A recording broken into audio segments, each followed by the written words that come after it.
Fala pessoal, tudo bem com vocês? Sou a professora Érica Herculino, trazendo mais conteúdos para vocês da área de pedagogia e para professores de algumas licenciaturas que também podem usufruir desse conteúdo. Os fins da educação.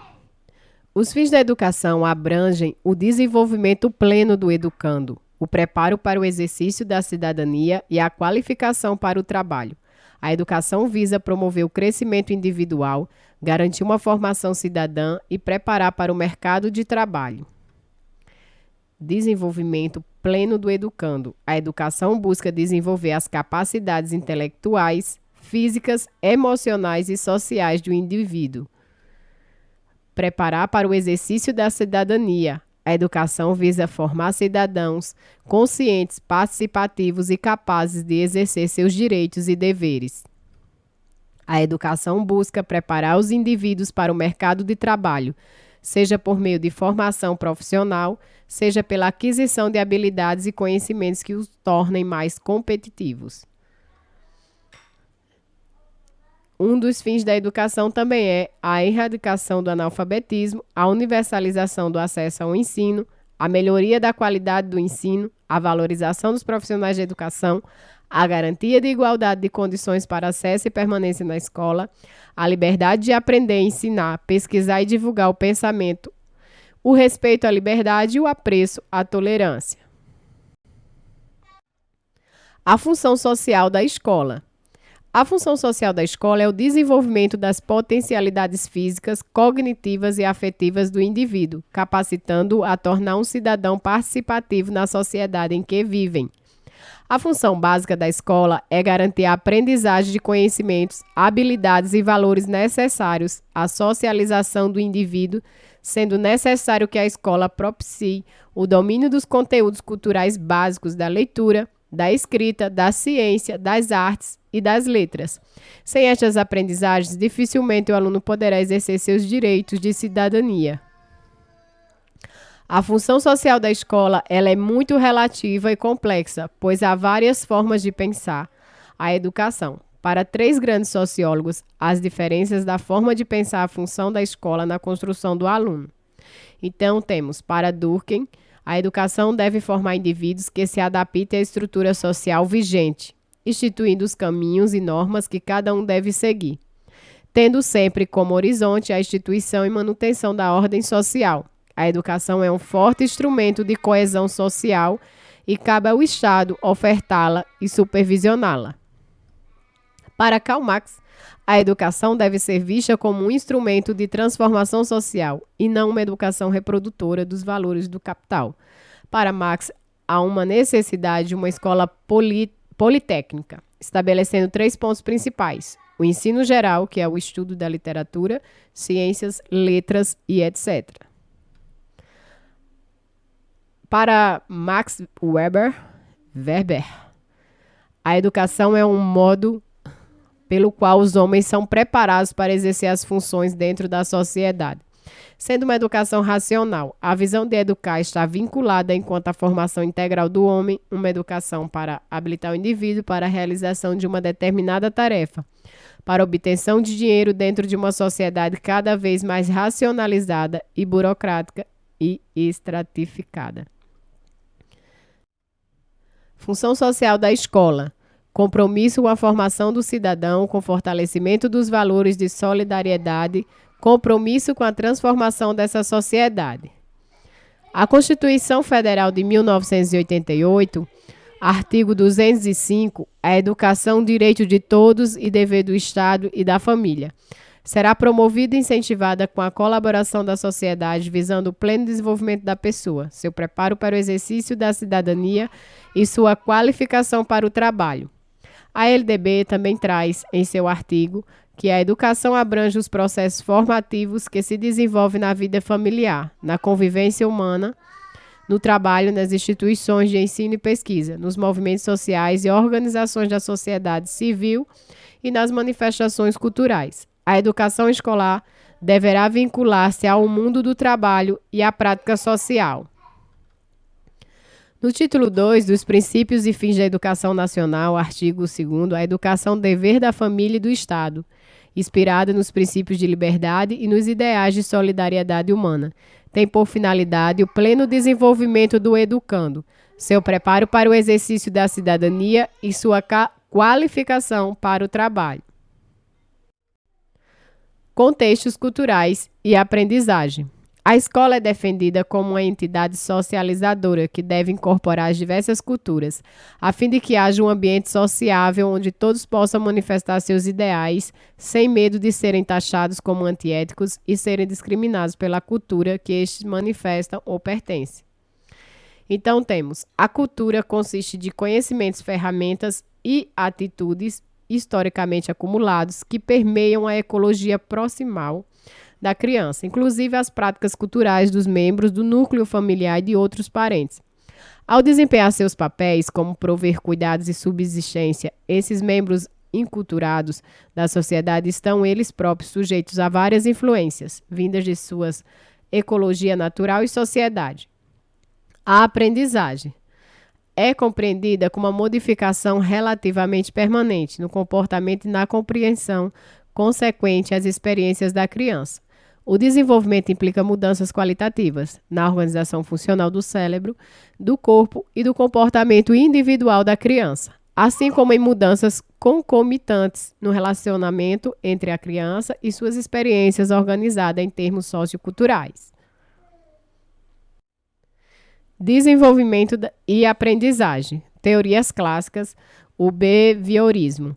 O behaviorismo é uma das teorias de aprendizagem mais antigas e influentes. Essa abordagem concentra-se no comportamento observável e mensurável dos indivíduos, considerando como principal indicador de aprendizagem. O behaviorismo fundamenta-se na ideia de que o ambiente desempenha um papel essencial na formação do comportamento humano, enfatizando a relação estímulo-resposta no processo de aprendizagem. Princípios fundamentais do behaviorismo inclui o condicionamento clássico, desenvolvido por Pavlov, onde um estímulo neutro é associado a uma resposta, como no famoso experimento dos cães de Pavlov. Outro princípio é o condicionamento operante, proposto por Skinner, que destaca a relação entre o comportamento voluntário e consequências, como recompensas e punições. Além disso, o behaviorismo enfatiza a importância do estímulo e resposta no processo de aprendizagem. Quando aplicado à educação, o behaviorismo influenciou métodos de ensino que se baseiam em recompensas e punições, bem como a avaliação de resultados por meio da mediação objetiva do desempenho. No entanto, o behaviorismo também tem suas críticas e limitações. Ele tende a simplificar o aprendizado, muitas vezes ignorando os aspectos cognitivos e emocionais. Além disso, a teoria não aborda adequadamente a criatividade e a compreensão profunda. Ainda falando do desenvolvimento e da aprendizagem, temos as teorias cognitivas, como, por exemplo, o construtivismo. O construtivismo é uma abordagem de aprendizagem que coloca o aluno no centro do processo educacional. Essa teoria postula que os indivíduos constroem ativamente o conhecimento por meio da interação com o ambiente e a assimilação de novas informações em relação ao que já sabem. Em vez de serem receptores passivos, os alunos são vistos como agentes ativos na construção do seu próprio entendimento. Essa teoria foi desenvolvida por Jean Piaget, um renomado psicólogo suíço que propôs estágios de desenvolvimento cognitivo, nos quais as crianças passam por um longo tempo. Esses estágios incluem a sensoriomotora, pré-operacional, operacional concreta e operacional formal. No contexto educacional, o construtivismo promove estratégias de ensino que estimulam a descoberta, a resolução de problemas e a aprendizagem colaborativa. Ao invés de apenas transmitir informações, os educadores são facilitadores do processo de aprendizagem, fornecendo oportunidades para os alunos explorarem, experimentarem e refletirem sobre o conteúdo. Essa abordagem tem sido amplamente adotada em muitos sistemas educacionais em todo o mundo, pois reconhece a importância de desenvolver habilidades de pensamento crítico, criatividade e autonomia dos alunos. Teorias humanistas. As teorias humanistas oferecem uma perspectiva única sobre o processo de aprendizagem. Elas enfatizam o desenvolvimento holístico do indivíduo, considerando não apenas a cognição, mas também aspectos emocionais e sociais. Essas teorias, popularizadas por Abraham Maslow e Carl Rogers, afirmam que os alunos buscam realizar seu potencial máximo e têm uma forte necessidade de se autoconhecer, se sentir valorizados e alcançar seus objetivos pessoais. Isso implica que o ambiente educacional deve ser acolhedor e encorajador e centrado no aluno. No contexto da sala de aula, os educadores que seguem as teorias humanistas tendem a adotar abordagem como o aprendizado experiencial, onde os alunos têm a oportunidade de aplicar o que aprendem em situações práticas e significativas. Além disso, a construção de relações autênticas entre professor e aluno vista como fundamental para o sucesso educacional. Ao incorporar esses princípios, os educadores podem criar um ambiente que nutre não apenas o intelecto, mas também o bem-estar emocional e o crescimento pessoal dos alunos, promovendo uma aprendizagem mais completa e satisfatória.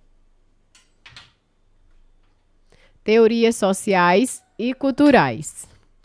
As teorias sociais e culturais oferecem uma visão enriquecedora da aprendizagem, destacando a influência do ambiente social e cultural do desenvolvimento educacional.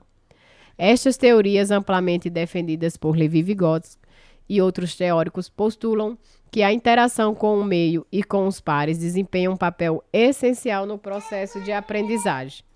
Segundo Vygotsky, a zona de desenvolvimento proximal é um conceito-chave, indicando o espaço entre o que o aprendiz já é capaz de fazer sozinho e o que pode alcançar com o apoio de um guia mais experiente. Isso ressalta a importância da colaboração e do diálogo na construção do conhecimento. Ao aplicar essas teorias na sala de aula, os educadores procuram criar um ambiente exclusivo e colaborativo, onde os alunos são incentivados a trabalhar juntos e a explorar ativamente o conteúdo. Isso não apenas fortalece a compreensão, mas também promove habilidades sociais e culturais essenciais. Metodologia de ensino alinhados às teorias. A eficácia do ensino está diretamente ligada à aplicação de metodologias alinhadas às teorias de aprendizagem. Aqui estão abordagens práticas que maximizam o processo educacional. A aprendizagem ativa coloca o aluno no centro do aprendizado, encorajando a participação e a aplicação do conhecimento. Philip Clason inverte a tradicional dinâmica de sala de aula, com os alunos absorvendo o conteúdo em casa e realizando atividades práticas em sala. Design Thinking foca na resolução criativa de problemas, estimulando a inovação e a colaboração. A sala de aula invertida reorganiza a sequência de aprendizado, com os alunos primeiro sendo expostos aos conteúdos e depois aplicando em atividades práticas. Peer Team promove a aprendizagem colaborativa, onde os alunos assumem papéis de professores para ensinar uns aos outros. Pesquisadores notáveis em teorias de aprendizagem. Alguns nomes fundamentais nessa jornada educacional, como Jean Piaget, pioneiro na teoria construtivista. Piaget destacou a importância da interação ativa do aluno com o ambiente. Levi-Vygotsky, fundador da teoria sociocultural, Vygotsky, enfatizou a influência do contexto social no aprendizado. B.F. Skinner, figura central do behaviorismo. Skinner investigou os estímulos e respostas que moldam o comportamento. Albert Bandura destacou a aprendizagem social, onde os indivíduos observam e imitam os comportamentos dos outros. E Ward Gardner, ele introduziu a teoria das inteligências múltiplas, reconhecendo diferentes formas de habilidades cognitivas. Howard Gardner. Eita nome. Criança e infância. Conceito e concepção de criança e infância ao longo da história. Na Idade Média, a criança era vista como um adulto em miniatura. Trabalhava nos mesmos locais e usava as mesmas roupas. A criança era, portanto, diferente do homem, mas apenas no tamanho e na força, enquanto as outras características permaneciam iguais. Por essa visão, foi um período onde a infância era caracterizada pela inexperiência, dependência e incapacidade, pois não tinha as mesmas compreensões que um adulto. Por não haver distinções entre adulto e criança, cabia a elas aprender as tarefas do dia a dia. A passagem que tinha por sua família era muito breve. Pouco depois que se passava o período de amamentação, a criança já passava a fazer companhia aos adultos, para que aprendesse a servir e trabalhar. Eram criadas com outras famílias para que nesse novo ambiente aprendesse um ofício. No Renascimento e no decorrer do século XVII, que se dá os primeiros passos para a separação do adulto e da criança, por meio da escolarização. Antes, por não haver a distinção entre idades, todos aprendiam da mesma maneira e sobre as mesmas temáticas. No fim deste século, que pôde-se notar as primeiras mudanças do conceito de infância. Um dos maiores contribuintes para tal mudança foi a Igreja, que teve um papel fundamental a associar a imagem das crianças com as de anjos, que refletiam inocência e pureza. Sendo assim, Deus a favoreciam devido à sua singeleza e suavidade, que se aproxima da impecabilidade, impondo uma necessidade de amar as crianças e tornando a educação obrigatória, contrariando a indiferença existente de tanto tempo. A partir daí, a iconografia começou a ser demonstrada na figura de uma crianças e anjos, estabelecendo uma religião para as crianças. O fim deste século foi considerado um marco na evolução dos sentimentos em relação à infância, onde começaram realmente a falar na fragilidade da criança, nas suas peculiaridades e a se preocupar com a formação moral e construção da mesma. Criança, infância, conceito e concepções de criança e infância ao longo da história. O nascimento da concepção de infância. Então, a partir do século XVIII, as crianças começaram a ser reconhecidas em suas particularidades. Começaram a possuir um quarto único, alimentação considerada específica e adequada. Começaram a ocupar um espaço maior no meio social. Ali nascia a concepção de infância. Antes, como se viu, a infância era considerada um período sem valor. Agora a família começa a dar ênfase ao sentimento que tem em relação à criança. Considera-se uma revolução este novo sentimento dirigido à criança. Ela começa a ser importante, apreciada por sua família. E a infância é reconhecida como uma época da vida merecedora de orientação e educação. Vemos que enquanto na Idade Média a criança era sem valor e suas responsabilidades eram trabalhar e chegar o mais rápido possível na fase adulta, o Renascimento se dá o início do processo de escolarização infantil. A infância nos dias de hoje. Com o passar dos anos, os direitos das crianças foram sendo cada vez mais fortes, embora por muitas vezes funcione só no papel. Já pode ser considerado um grande avanço. Na visão de muitos autores, a criação do Conselho da Criança e do Adolescente é vista como um marco no que diz respeito ao reconhecimento e valorização da infância por parte das políticas públicas. Segundo o ECA, que é o Estatuto da Criança e do Adolescente, os principais direitos das crianças são ter uma educação de boa qualidade, ter acesso à cultura e aos meios de comunicação e informação, poder brincar com outras crianças da mesma idade, não ser obrigado a trabalhar como adulto, ter uma boa alimentação que dê ao organismo todos os nutrientes que precisam para crescer com saúde e energia, receber assistência médica gratuita nos hospitais públicos sempre que precisarem de atendimento, ser livre para ir e vir, conviver em sociedade e expressar ideias e sentimentos, ter a proteção de uma família, seja ela natural ou adotiva, ou de um lar oferecido pelo Estado se por infelicidade perder os pais e parentes mais próximos. Não sofrer agressões físicas ou psicológicas por parte daqueles que são encarregados da proteção e educação ou de qualquer outro adulto.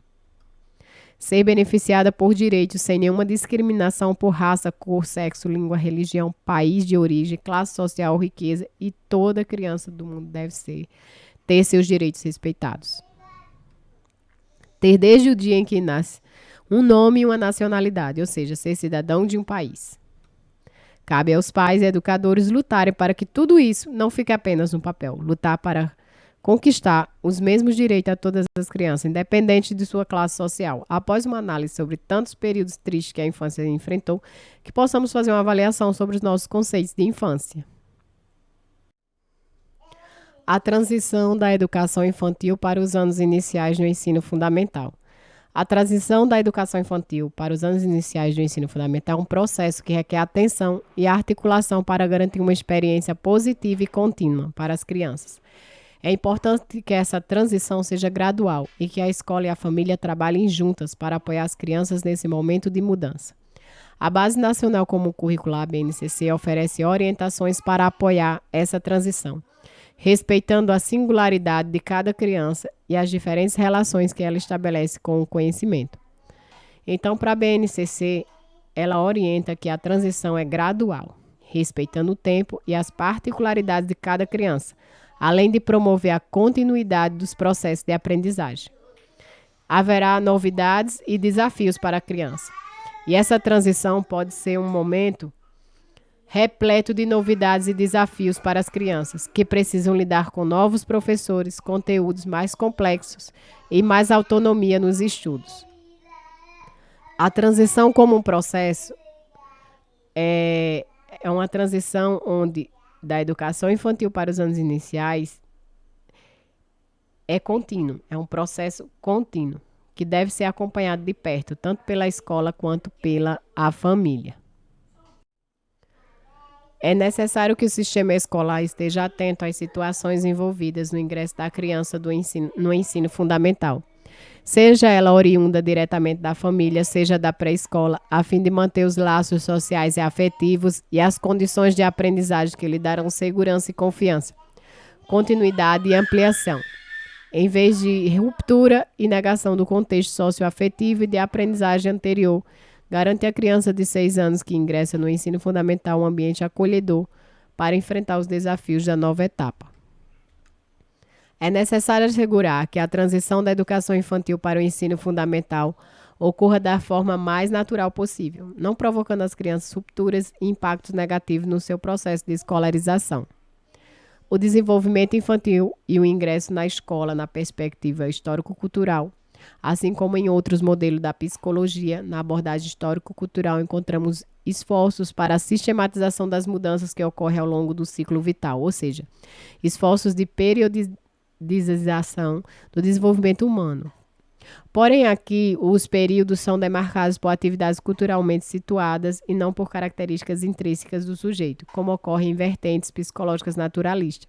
Sendo assim, os períodos possíveis são determinados pelo meio, ou melhor, por aquilo que Vygotsky chamou de situação social do desenvolvimento, definindo-a como o ponto de partida para todas as mudanças dinâmicas que se produzem no desenvolvimento durante o período de cada idade. Determina plenamente por inteiro as formas e a trajetória que permite à criança adquirir novas propriedades da personalidade. Já que a realidade social é a verdadeira fonte de desenvolvimento, a possibilidade de que o social se transforme em individual. Portanto, a primeira questão que devemos resolver ao estudar a dinâmica de alguma idade é esclarecer a situação social do desenvolvimento. Gestão democrática e participativa na escola. Paulo Freire escreveu no livro Pedagogia da Indignação, cartas pedagógicas e outros escritos que, se a escolarização sozinha não transforma a sociedade, sem ela tampouco a sociedade muda. A frase do filósofo e educador brasileiro baseia-se na defesa de uma educação inclusiva, participativa e construída a muitas mãos. Em outras palavras, no modelo de gestão democrática que assegura a autonomia e o protagonismo dos estudantes, professores, funcionários, famílias e comunidades nas decisões que impactam a escola. O princípio da gestão escolar democrática está contido na Constituição Federal de 1988, reforçado na Lei de Diretrizes e Bases da Educação, assim como pelo Plano Nacional de Educação, aprovada décadas mais tarde, em 2014. Em uma gestão democrática, busca-se o diálogo e uma relação horizontal dentro da comunidade escolar, o que resulta em transparência, engajamento e desburocratização na condução das atividades. As tomadas de decisão acontecem coletivamente e são sempre acordadas em comunidade e em grupo. Isso gera uma cultura mais saudável, mais responsável com as necessidades individuais e, ao mesmo tempo, mais sensíveis com o coletivo. Ainda sobre a gestão democrática e participativa na escola, são benefícios dessa gestão. Democratizar a gestão da escola é a via para tornar a instituição mais próxima da comunidade onde está inserida. Mas não só isso, por meio dela. Constrói-se relações mais humanizadas, processos educativos mais significativos, ganham espaços, aprende a se respeitar e valorizar o pensamento e a opinião do outro. O aluno torna-se parte ativa dos processos de decisão e escolha, o que reflete positivamente na participação dele dentro de sala de aula. Responsabilidades são compartilhadas, o que possibilita encontrar soluções mais criativas para os problemas vínculos mais sólidos são criados e adquire-se uma posição social participativa. Partindo do pressuposto de que a gestão escolar deve ser bem-sucedida, tendo como aspecto fundamental a organização dos sistemas educacional, pensamos na gestão democrática como um dos temas que desafia as políticas públicas educacionais, como também o cotidiano da escola, visto que a escola precisa criar mecanismos e estratégias para melhorar o ensino, visando o melhor desempenho de seus alunos e a aprendizagem de todos, segundo Curry, 2007.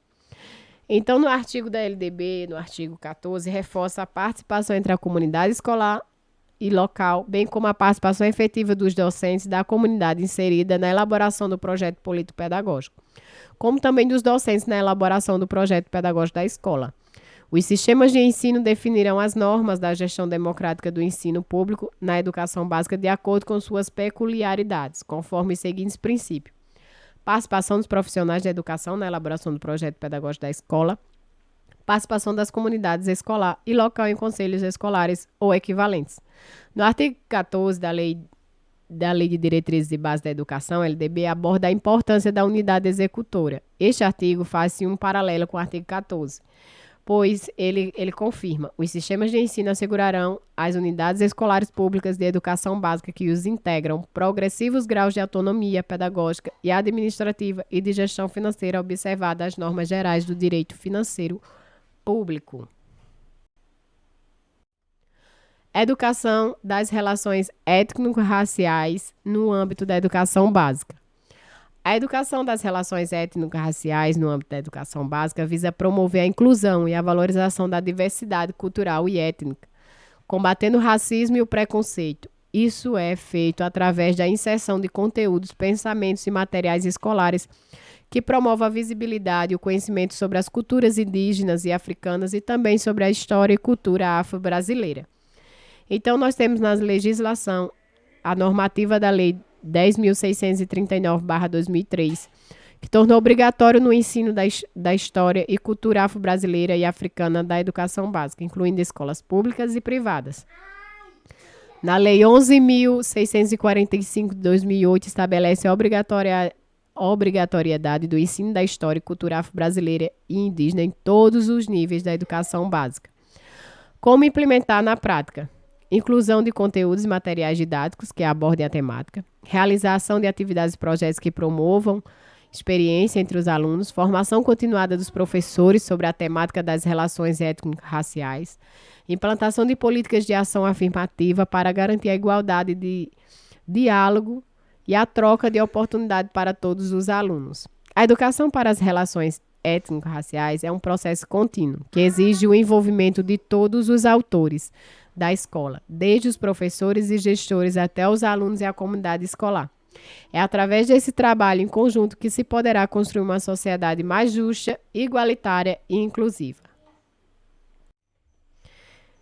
Pedagogia, objeto de estudo. O objeto de estudo da pedagogia é a educação, compreendendo seus processos, métodos e técnicas, tanto na educação formal escolar quanto na não formal. A pedagogia busca entender como ocorre a transmissão de conhecimentos, habilidades e valores, bem como os aspectos relacionados ao desenvolvimento humano no contexto educacional. Qual o principal objetivo da pedagogia? A pedagogia tem como objetivo principal a melhoria no processo de aprendizagem dos indivíduos, através da reflexão, sistematização e produção de conhecimentos. Como ciência social, a pedagogia está conectada com os aspectos da sociedade e também com as normas educacionais do país. Principais temas abordados pela pedagogia: aprendizado de conhecimentos, métodos e sistemas pedagógicos, dificuldades de aprendizado, didática e práticas pedagógicas, conteúdos educacionais, o aluno no processo educativo, o papel do professor no processo educacional. Aspectos importantes: educação formal e não formal. A pedagogia não se limita apenas à educação escolar, abrangendo também a educação familiar, a educação em espaços não formais, como museus, centros culturais e a educação continuada. Processos de ensino e aprendizagem, A pedagogia investiga como os alunos aprendem, como os professores ensinam e como os diferentes métodos pedagógicos afetam o processo educativo. Formação do educador. A pedagogia também se preocupa com a formação inicial e continuada dos professores, buscando aprimorar suas práticas e a qualidade do ensino. Reflexão crítica sobre a educação. A pedagogia promove a reflexão sobre os objetivos da educação, seus valores e sua relação com a sociedade. Tendências pedagógicas. As tendências pedagógicas brasileiras foram muito influenciadas pelos momentos cultural e político da sociedade, pois foram levadas à luz graças aos movimentos sociais e filosóficos. Essas formaram as práticas pedagógicas do país. O professor Saviani, 1997, e Libânio, 1990, propõem a reflexão sobre as tendências pedagógicas, mostrando que as principais tendências pedagógicas usadas na educação brasileira se dividem em duas grandes linhas de pensamento pedagógico. Elas são tendências liberais e tendências progressistas. A tendência liberal, nós temos a tradicional, a renovada progressiva, renovada não diretiva a escola nova, tecnicista. A tendências progressistas, nós temos a libertadora, a libertária e a crítico social dos conteúdos. Tendências pedagógicas. As tendências liberais. Liberal não tem a ver com algo aberto ou democrático, mas com uma instigação da sociedade capitalista ou sociedade de classes, que sustenta a ideia de que o aluno deve ser preparado para papéis sociais de acordo com as suas aptidões, aprendendo a viver em harmonia com as normas desse tipo de sociedade, tendo uma cultura individual. Então, nós temos a tendência tradicional. Foi a primeira a ser instituída no Brasil por motivos históricos. Nesta tendência, o professor é a figura central e o aluno é um receptor passivo dos conhecimentos considerados como verdades absolutas. A repetição de exercícios com exigência de memorização. Renovada progressiva. Por razões de recomposição da hegemonia da burguesia, esta foi a próxima tendência a aparecer no cenário da educação brasileira.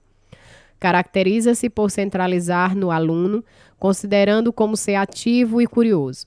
Dispõe da ideia de que ele só irá aprender fazendo, valorizando-se as tentativas experimentais, a pesquisa, a descoberta, o estudo do meio natural e social. Aprender se torna uma atividade de descoberta, é uma autoaprendizagem e o professor é um facilitador.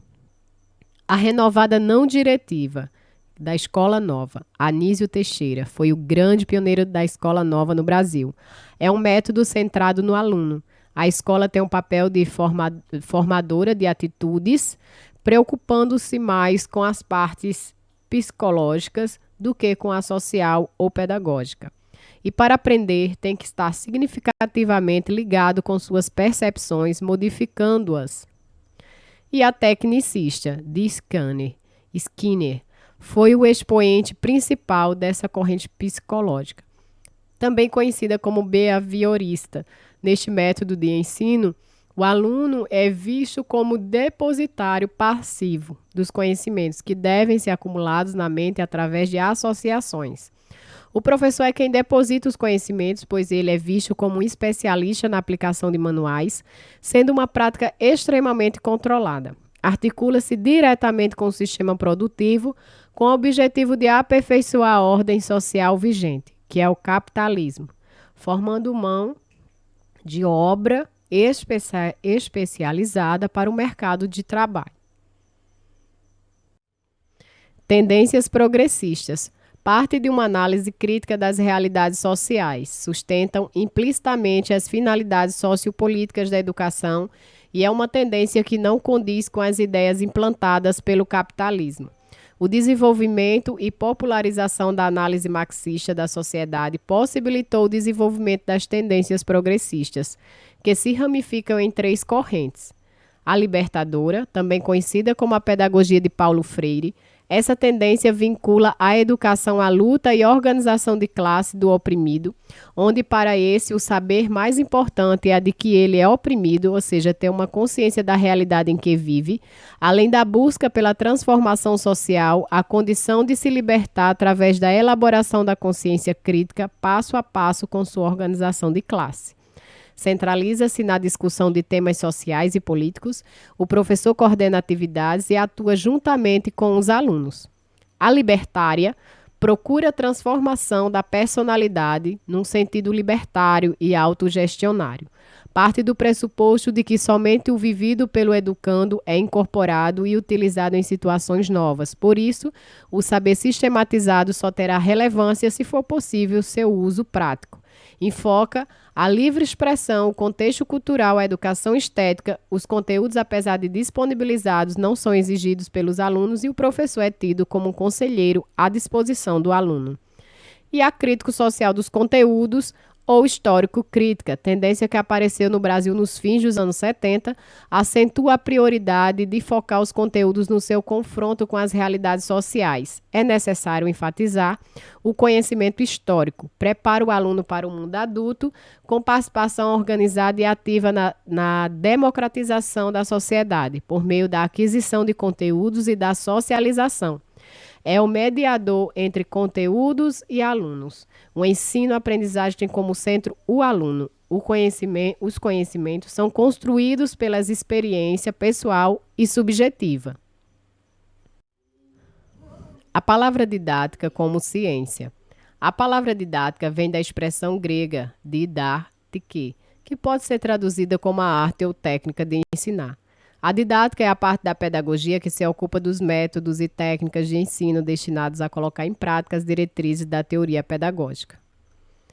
A didática estuda os diferentes processos de ensino e aprendizagem baseado nas teorias de estudiosos da educação. Teoria behaviorista de Skinner, teoria de aprendizagem significativa de Ausubel, teoria de sociocultural de Vygotsky, e construtivismo de Jean Piaget são exemplos dessas teorias.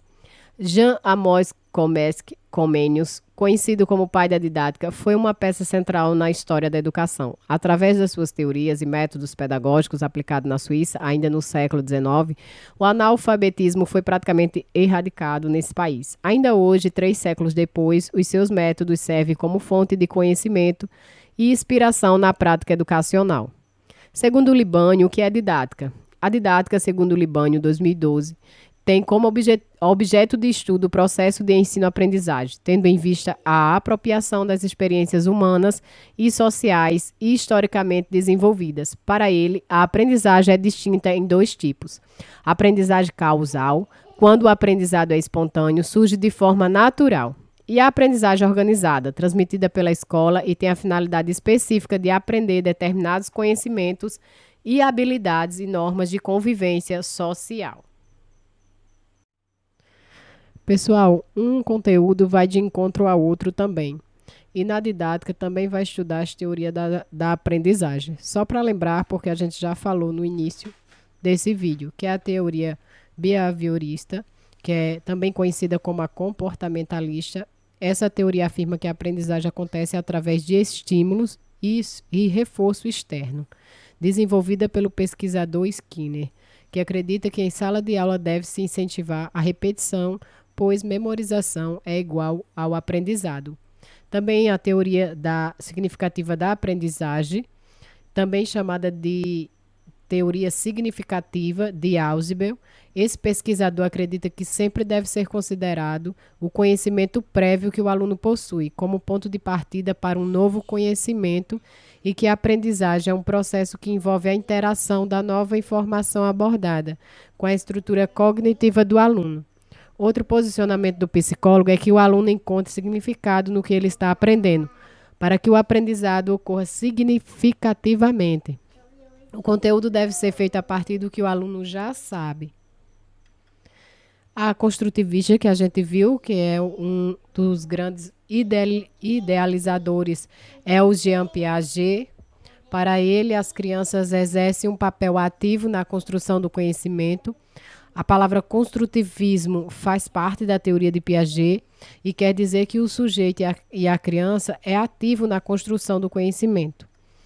A teoria sociocultural, que é de Levi-Vygotsky, acredita que o desenvolvimento cognitivo do aluno se dá por meio da interação social entre indivíduo e meio. Você pode pausar o vídeo se quiser e escrever um pouquinho dessas teorias e fixar bem em sua mente cada uma o seu idealizador e o que eles pensavam com relação à aprendizagem. Vygotsky acreditava que, para acontecer a aprendizagem, a interação social deve ocorrer dentro da zona proximal. Seu conhecimento real, aquele que o sujeito tem capacidade de aplicar sozinho, e seu conhecimento potencial, aquele que necessita do auxílio de outro para aplicar. O professor tem o papel de mediador da aprendizagem. O objeto de estudo da didática. O objeto de estudo da didática é o processo de ensino-aprendizagem. Mais especificamente, a didática investiga os elementos que compõem este processo, como o professor, o aluno, a disciplina, o contexto escolar, os objetivos e finalidades do processo educativo, as estratégias e métodos de ensino. Bom, pessoal, essa é uma primeira parte dos conteúdos específicos. Vai ter uma segunda parte e vocês são todos convidados a assistir. Deixe seu like e até o próximo conteúdo.